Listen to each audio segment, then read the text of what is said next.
Apocalipse Zumbi Capítulo 9 Sequência de Sonhos 2 Delta Bunker Charlie, Seul, Coreia do Sul, Episódio 2, 03/1/2021. E para reabastecer nosso suprimento de equipamentos médicos. Todos concordaram. Nós recuamos por esquadrão e voltamos para nossos veículos. Estávamos de volta ao posto de comando montado às pressas para a força-tarefa Wipe, em Klein, cerca de 1 milha ao sul do aeroporto.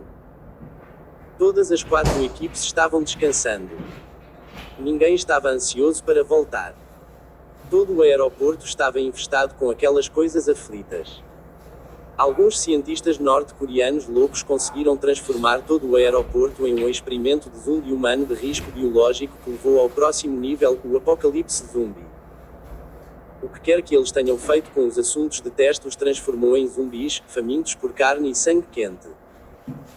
Mas quem quer que tenham sido e o que quer que tenham feito que criaram essas coisas aflitas, todos nós percebemos que seria mais difícil do que pensávamos garantir a sobrevivência da humanidade. Vários dias depois, nós e os mesmos 3 Times voltamos para recomeçar de onde paramos. O primeiro esquadrão estava com um soldado a menos.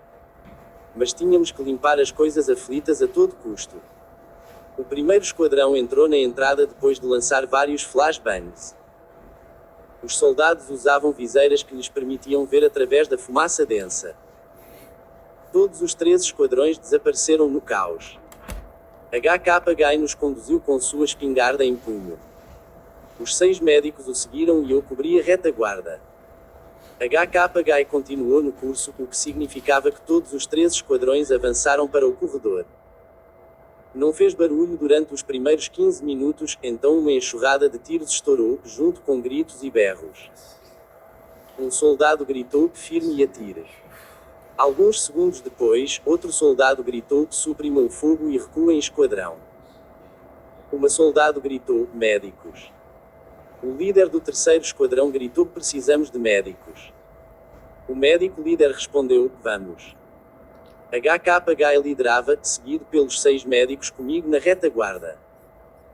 Chegámos ao local menos de 1 minuto depois para descobrir que havia uma série de coisas aflitas empilhadas até o teto com partes de seus corpos arrancadas. Os 13 esquadrões aniquilaram essas coisas aflitas, mas agora o suprimento de munição para suas armas principais havia acabado.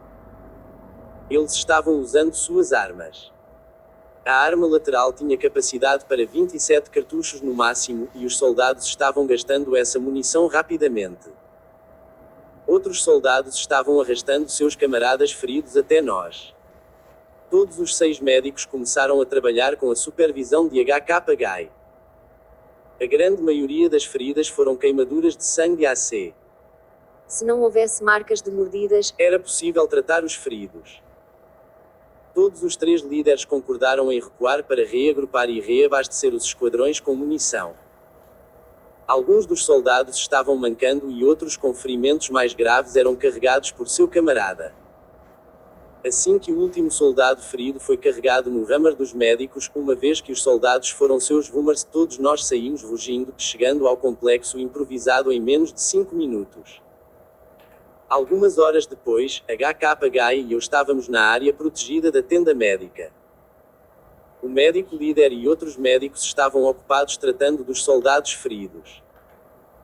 Quase todos os ferimentos foram queimaduras do sangue ácido do Afflicted Things. As roupas dos soldados haviam sido queimadas. Muitos deles queimaduras graves na pele. O sangue ácido do Afflicted Things também havia queimado algumas das armas dos soldados, o sangue sendo capaz de queimar ou liquefazer qualquer coisa. Vários dias se passaram, e os figurões da força-tarefa não tinham liberado nós ou os 3 outros esquadrões de combate para voltar à tarefa de limpar o hospital de coisas aflitas. Até agora, não tínhamos feito nada perto do átrio. Ainda estávamos no corredor de entrada, o átrio real estava a 500 metros de distância. Nenhum dos 4 líderes se importou. Eles ficaram quietos na esperança de que os figurões esquecessem tudo sobre seus times.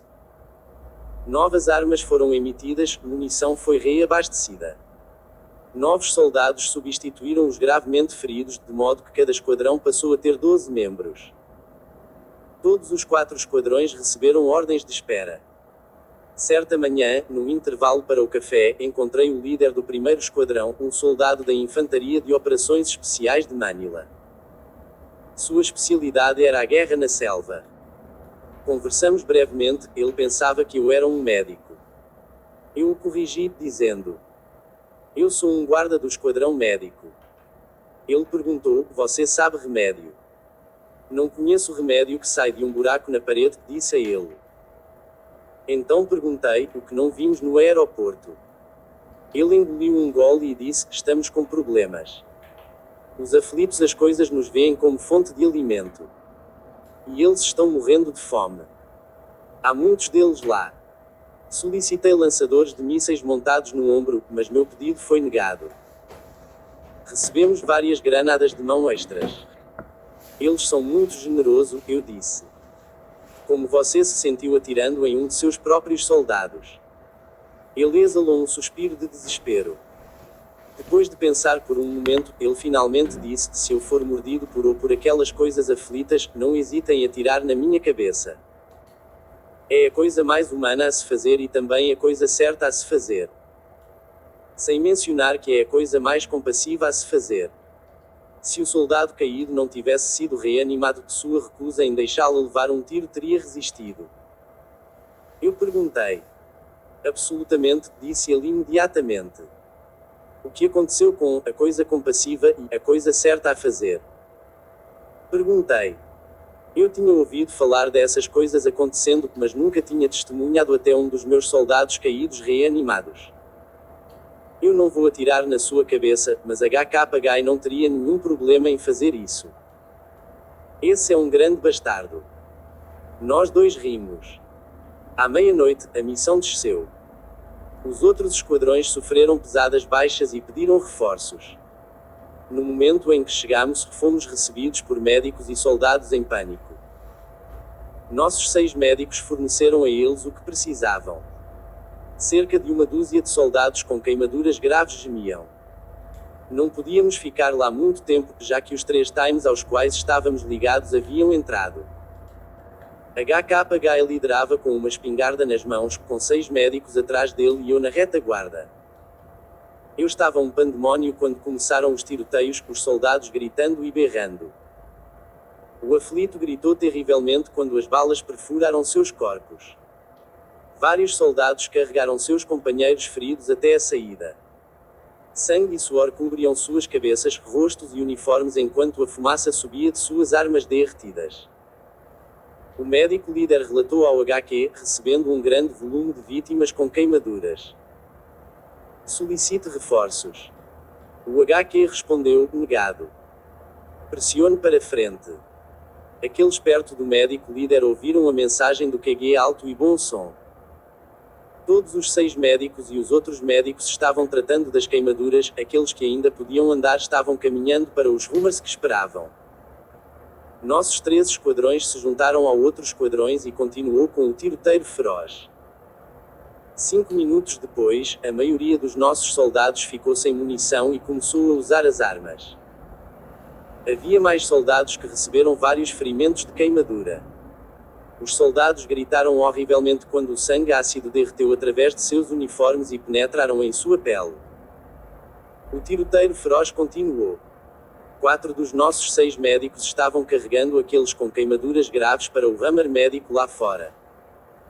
Um soldado estava arrastando um camarada que havia sido mordido no lado esquerdo do rosto. Ele estava coberto de sangue ácido. O médico-chefe e alguns dos outros médicos examinaram-no. Ele já estava morto, prestes a reanimar. O médico-chefe sinalizou para HKG prosseguir, usando o protocolo para tal um evento. Os que estavam perto do soldado caído saíram do caminho e se esconderam na esquina comigo. HKG carregou sua espingarda calibre 12 e disparou uma bala na cabeça do falecido. Pedaços em miniatura de crânio e massa cerebral espalharam-se por toda parte. Todos os líderes de esquadrão ordenaram que todos recuassem. Um dos líderes gritou, muitos deles.